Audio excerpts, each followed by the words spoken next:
దేశ రాజధాని ఢిల్లీలో పాగా వేయాలని బీజేపీ కలలు కంది. ఆ కలలను సాకారం చేసుకుంది. ఆ రకంగా అడుగులు వేస్తుంది.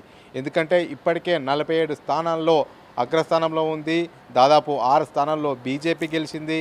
23 స్థానాల్లో ఆ, ఆమ్ ఆద్మీ పార్టీ ఆధిక్యంలో ఉంది.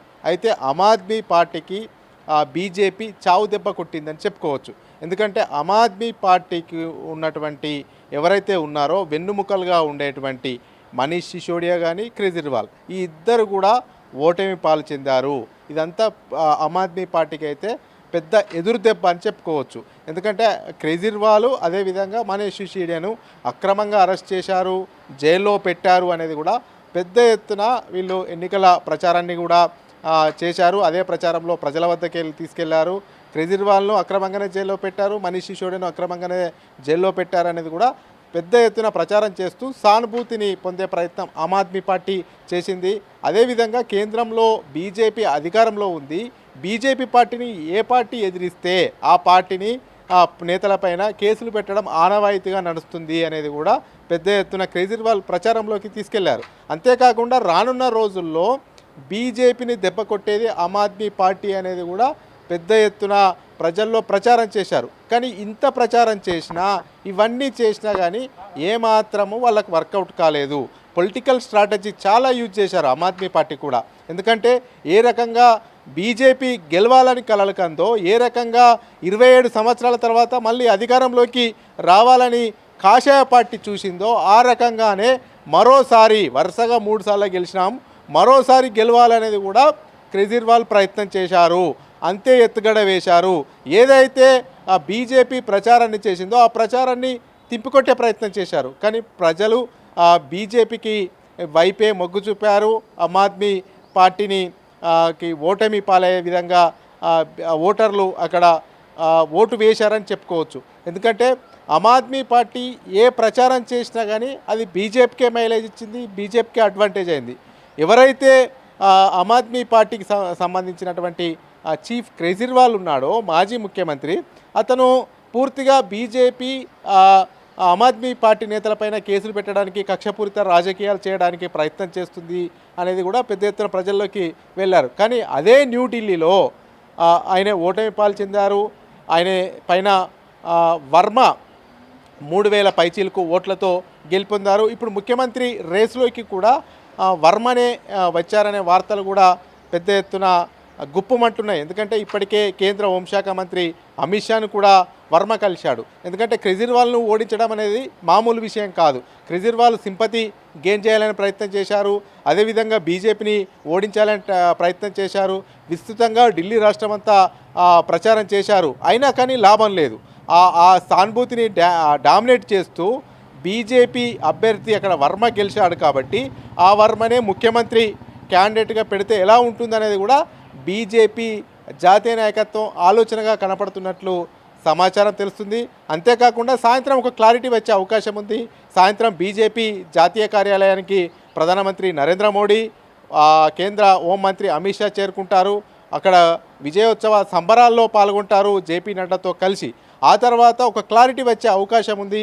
ఎందుకంటే ముఖ్యమంత్రి పీఠము పైన 1-2 రోజుల్లో ఒక క్లారిటీ ఇచ్చే అవకాశం అయితే స్పష్టం కనబడుతుంది. ముఖ్యంగా చూసుకున్నట్టయితే ఆమ్ ఆద్మీ పార్టీని ప్రజలు తిరస్కరించారు ఢిల్లీలో. అదేవిధంగా బీజేపీ 27 సంవత్సరాల కళ సాకారమైంది. 27 సంవత్సరాలుగా ఎదురు చూస్తూ ఢిల్లీ పీఠాన్ని అధిరోహించాలి, ఢిల్లీ పీఠాన్ని కైవసం చేసుకోవాలన్నటువంటి కలలు నిజమయ్యాయి. ఆ రకంగానే విస్తృతంగా ప్రచారం చేశారు. ముఖ్యంగా బీజేపీ ఒకే నినాదం ఎత్తుకుంది, పెద్ద ఎత్తున అవినీతికి మయమైపోయింది ఆమ్ ఆద్మీ పార్టీ. చెప్పడమేమో నీతి వ్యాఖ్యలు చేసింది, కానీ ఆచరణలో మాత్రం అవినీతికి దిగింది. ముఖ్యంగా ఢిల్లీ లిక్కర్ స్కామ్లో జైల్లోకి వెళ్ళారు మనీష్ సిసోడియా, అదేవిధంగా కేజ్రీవాల్. ఇదే అంశాన్ని పెద్ద ఎత్తున ప్రచార అస్త్రంగా వాడుకుంది. అవినీతిమయమైపోయింది, అవినీతి రహితంగా ఉంటానని అధికారంలోకి వచ్చాడు. సింపుల్ సిటీకి కేర్ ఆఫ్ అడ్రస్గా చెప్పుకున్నటువంటి కేజ్రీవాల్ మీదికి మాత్రం సింపుల్ సిటీకి కనబడతాడు, లోపల మొత్తం అవినీతి దాగి ఉంది, అవినీతి చేశాడు అనేది కూడా పెద్ద ఎత్తున ప్రచారంలోకి తీసుకెళ్లడము. అదేవిధంగా ఇద్దరు కూడా మనీష్ సిసోడియా కానీ కేజ్రీవాల్ కానీ ఇద్దరు అవినీతి వల్లే జైలుకు వెళ్ళారనేది కూడా పెద్ద ఎత్తున ప్రజల్లోకి వెళ్ళడము. అంతేకాకుండా ఢిల్లీలో డబల్ ఇంజన్ సర్కార్ ఉంటే అభివృద్ధి సాధ్యమవుతుంది. కేంద్రంలో రాష్ట్రంలో ఒకే సర్కార్ ఉండాలి. డబల్ ఇంజన్ సర్కార్ అయితేనే ఢిల్లీ అభివృద్ధి చెందుతుంది, ఢిల్లీ రోడ్లు మెరుగవుతాయి, కాలుష్య రహితానికి చర్యలు తీసుకుంటాము. ముఖ్యంగా మహిళలను ఆకర్షించే పథకము 2500 రూపాయలు ఇస్తామని చెప్పడము, ఇవన్నీ కూడా పేద మధ్యతరగతి మహిళలు, అదేవిధంగా ఎస్సీలు, ముఖ్యంగా మైనార్టీలో ఉన్నటువంటి ప్రాంతంలో కూడా బీజేపీ స్పష్టమైనటువంటి ఆధిక్యం చూపించింది. ఆ ఆధిక్యం కంటిన్యూ అవుతూ వచ్చింది. అదేవిధంగా కేజ్రీవాల్ ఓడిపోవడం అనేది వాళ్ళకు పెద్ద మైనస్ అని చెప్పుకోవచ్చు. ఆమ్ ఆద్మీ పార్టీకి మనీష్ సిసోడియా కూడా ఓడిపోవడం పెద్ద మైనస్. ఈ ఇద్దరు కూడా అవినీతి ఆరోపణలు ఎదుర్కొని జైలుకి వెళ్ళిన వాళ్ళే. అదేవిధంగా అతిషి లాస్ట్ మూమెంట్లో అంటే చివరి రౌండ్లో ఆమెకు అద్భుతం జరిగి, మిరాకిల్ జరిగి, లాస్ట్ 2 రౌండ్లో ఆమె చావు తప్పి కనులొట్టపోయినట్టు ఆమె గెలిచారు. ఆమె కూడా ఓడిపోతుందని అందరూ భావించిన లాస్ట్ 2 రౌండ్లు ఆమెకు సానుకూలమైనటువంటి ఓట్లు వచ్చాయి.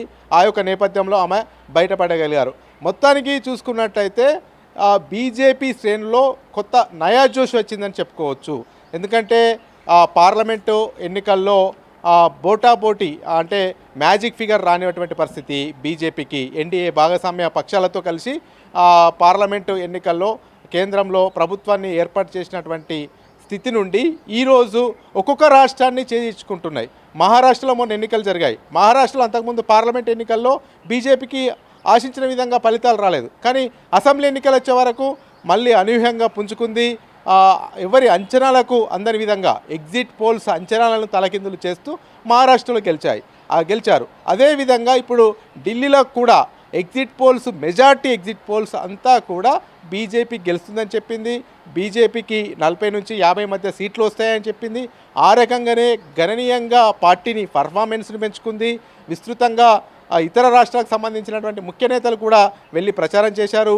ఢిల్లీలో తెలుగు రాష్ట్రాలకు సంబంధించినటువంటి ప్రజలు కూడా పెద్ద ఎత్తున ఉంటారు కాబట్టి అక్కడికి ఉమ్మడి రాష్ట్రం నుంచి అంటే ఆంధ్రప్రదేశ్ నుంచి నారా చంద్రబాబు నాయుడు ముఖ్యమంత్రి, పవన్ కళ్యాణ్ డిప్యూటీ సీఎం, అదేవిధంగా తెలంగాణ నుంచి కేంద్ర మంత్రి కిషన్ రెడ్డి, బండి సంజయ్, ఈటల రాజేందర్, ఇలా నేతలంతా కూడా విస్తృతంగా ప్రచారం చేశారు. ఈ నాయకులు ప్రచారం చేసిన ఆ నియోజకవర్గాల్లో కూడా, తెలుగు ప్రజలు ఉన్నటువంటి నియోజకవర్గాల్లో కూడా బీజేపీ స్పష్టమైనటువంటి లీడు సాధించగలిగింది. తెలుగు రాష్ట్రాల్లో కూడా, ముఖ్యంగా తెలంగాణలో కూడా ఒక చర్చ జరుగుతూ ఉంది. ఇక రానున్న రోజుల్లో తెలంగాణలో కూడా పార్టీ బలోపేతం అవుతుంది. ఖచ్చితంగా తెలంగాణ సౌత్ ఇండియాలో ఒక రోడ్ మ్యాప్ పెట్టుకొని వెళ్తాము. సౌత్ ఇండియాలో ఒక దిక్సూచిగా తెలంగాణ రావాలి. గతంలో కర్ణాటకలో అధికారంలోకి వచ్చాము. నెక్స్ట్ ఎలక్షన్స్లో ఖచ్చితంగా తెలంగాణలో కూడా అధికారంలోకి వస్తాము. తెలంగాణలో కూడా సానుకూల పరిస్థితి వస్తుంది. ఒకవైపు గత 10 సంవత్సరాలు బీఆర్ఎస్ పాలన చూశారు. ఇప్పుడు కాంగ్రెస్ పాలన అధికారంలోకి వచ్చి సంవత్సరం పైగా అవుతుంది. కాంగ్రెస్ కూడా ఇచ్చినటువంటి హామీలను నెరవేర్చలేదు. ఈ అంశాలనే ప్రధాన ఎజెండాగా పట్టుకొని పోతాము. రానున్న ఎన్నికల్లో ఖచ్చితంగా తెలంగాణలో కూడా ఆశించినటువంటి ఫలితాలు వస్తాయనేది కూడా తెలంగాణ నేతలు కిషన్ రెడ్డి కానీ, బండి సంజయ్ కానీ, డీకే అరుణ కానీ, ఈటల రాజేందర్ స్పష్టం చేస్తున్నటువంటి పరిస్థితి నెలకొంది. మొత్తానికైతే ఆ ఢిల్లీ జోష్ అనేది తెలంగాణ వరకు కూడా తాకింది. పెద్ద ఎత్తున దేశ రాజధానిలో సంబరాలు జరుపుకుంటున్నారు. దేశవ్యాప్తంగా కూడా ఢిల్లీ రాజధాని కాబట్టి ఆ యొక్క గెలుపును అన్ని రాష్ట్రాలు భాగస్వామ్యాలు అవుతున్నాయి. అన్ని రాష్ట్రాల్లో కూడా బీజేపీ శ్రేణులు సంబరాలు చేసుకుంటున్నాయి. ఎందుకంటే 27 సంవత్సరాల కళ సాకారమైంది, 27 సంవత్సరాల కళ నెరవేరింది అనేది కూడా పెద్ద ఎత్తున ఆనంద ఉత్సవాల మధ్య బీజేపీ సంబరాలు చేసుకుంటుందని చెప్పుకోవచ్చు. శాలిని, అలాగే రాజిరెడ్డి మరి సాయంత్రం ఇటు హెడ్ క్వార్టర్స్లో ఢిల్లీ బీజేపీ హెడ్ క్వార్టర్స్లో సంబరాలు చేసుకునే ఛాన్స్ ఉండొచ్చు. దీని గురించి అప్డేట్స్ ఏంటి? ప్రధాని మోడీ కూడా హాజరు కాబోతున్నారు. సో దీని గురించి అప్డేట్స్ చెప్పండి. ఖచ్చితంగా బీజేపీ ముఖ్య నేతలైనటువంటి ప్రధానమంత్రి నరేంద్ర మోడీ, హోంశాఖ మంత్రి అమిత్ షా, అదేవిధంగా బీజేపీ జాతీయ అధ్యక్షుడు జేపీ నడ్డాతో పాటు ముఖ్య నేతలంతా కూడా ఈ యొక్క సంబరాల్లో భాగస్వాములు అవుతారు. ఈ సంబరాలకు సంబంధించిన సంబరాల తర్వాత ప్రధాని నరేంద్ర మోడీ మాట్లాడే అవకాశం ఉంటుంది. ఎందుకంటే చారిత్రాత్మక విజయాన్ని నమోదు చేసుకుంది బీజేపీ అక్కడ ఢిల్లీలో అధికారంలో లేక 27 సంవత్సరాలు అవుతుంది. 27 సంవత్సరాల తర్వాత మళ్ళీ అధికారంలోకి వచ్చింది కాబట్టి ఒక లక్ష్యాన్ని పెట్టుకొని, ఒక టార్గెట్ని పెట్టుకొని ఖచ్చితంగా అధికారంలోకి రావాలని ఫోకస్ చేసి ఢిల్లీలో పనిచేసింది కాబట్టి ఆ యొక్క రిజల్ట్ వచ్చింది. మొత్తం కూడా అక్కడ ఢిల్లీలో చూసుకున్నట్టయితే ఆ రాష్ట్రంలో ఢిల్లీ పరిధిలో ఒక ఫేస్ వాల్యూ ఉన్నటువంటి నాయకుడు లేడు బీజేపీకి. పలానా పేరు పాపులర్ నేమ్ అనే వ్యక్తి లేడు. కానీ మొత్తం టీం వర్క్ చేసింది. పూర్తి మిగతా రాష్ట్రాల్లో ఉన్నటువంటి ముఖ్య నేతలంతా ప్రచారానికి వచ్చారు. ముఖ్యంగా అక్కడ ఫోకస్ ప్రధానమంత్రి నరేంద్ర మోడీ చేశారు, అమిత్ షా చేశాడు, జేపీ నడ్డా చేశారు. అదేవిధంగా తెలుగు రాష్ట్రాలకు సంబంధించినటువంటి నేతలు కూడా వెళ్ళారు. అక్కడ బీజేపీ ఏం చేయగలుగుతుంది, అధికారంలోకి వస్తే ఏం చేస్తాము, గత అధికారంలో ఉన్నటువంటి 3 సార్లు ఆమ్ ఆద్మీ పార్టీ గెలిస్తే ఢిల్లీని ఏ రకంగా విధ్వంసం చేసింది, ఏ రకంగా అవినీతి రహిత పాలన సాగిస్తానని చెప్పి అవినీతికి తలుపులు తీసి పెద్ద ఎత్తున జైలుకి వెళ్ళినటువంటి, అవినీతికి పెద్ద ఎత్తున బార్లలాగా తలుపులు తీసి జైలుకి వెళ్ళినటువంటి కేజ్రీవాల్ గురించి పెద్ద ఎత్తున ప్రచారం చేయడం, మనీష్ సిసోడియా పైన ప్రచారం చేయడము, పూర్తిగా ఆమ్ ఆద్మీ పార్టీ అవినీతి పార్టీ అయిపోయింది అనేది కూడా ఢిల్లీ ప్రజల దగ్గరకు తీసుకెళ్లడము, ఇవన్నీ కూడా పాజిటివ్ వైపుగా రిజల్ట్ వైపుగా అడుగులు పడింది బీజేపీకి అని చెప్పుకోవచ్చు. అదేవిధంగా ఈ విజయాన్ని పెద్ద ఎత్తున సంబరాలు జరుపుకోవాలని బీజేపీ భావిస్తుంది. ఎందుకంటే బీజేపీ దేశ రాజధాని ఢిల్లీలో ఢిల్లీ కంచుకోట పైన ఇక బీజేపీ కాషాయ జెండా ఎగరవేయబోతుంది. కాబట్టి సంబరాలు కూడా అంబరాన్ని అంటే విధంగా ఉండాలనేది కూడా బీజేపీ చూస్తుంది. ఆ యొక్క నేపథ్యంలోనే ప్రధానమంత్రి అదేవిధంగా ముఖ్య నేతలంతా కూడా ఈ యొక్క సంబరాల్లో భాగస్వామ్యం అవకాశం ఉంది. ప్రధానమంత్రి ప్రజలను ఉద్దేశించి కూడా ప్రసంగించే అవకాశం ఉంది. ఈరోజు సాయంత్రం వరకైనా, రాత్రి వరకైనా, లేకపోతే రేపటి వరకైనా ఖచ్చితంగా ముఖ్యమంత్రి పైన కూడా ఎవరు ముఖ్యమంత్రి అవుతారనేది కూడా ఒక క్లారిటీ వచ్చే అవకాశం ఉంది. బీజేఎల్పీ సమావేశం కూడా పెడతారు. బీజేఎల్పీ సమావేశం 1-2 రోజుల్లో పెట్టి అక్కడికి అబ్జర్వర్లను పంపించి పలానా వ్యక్తి సీఎం అనేది కూడా డిక్లేర్ చేసే అవకాశాలు అయితే స్పష్టంగా కనబడుతున్నాయి. Shalini. Right, thank you Rajireddy.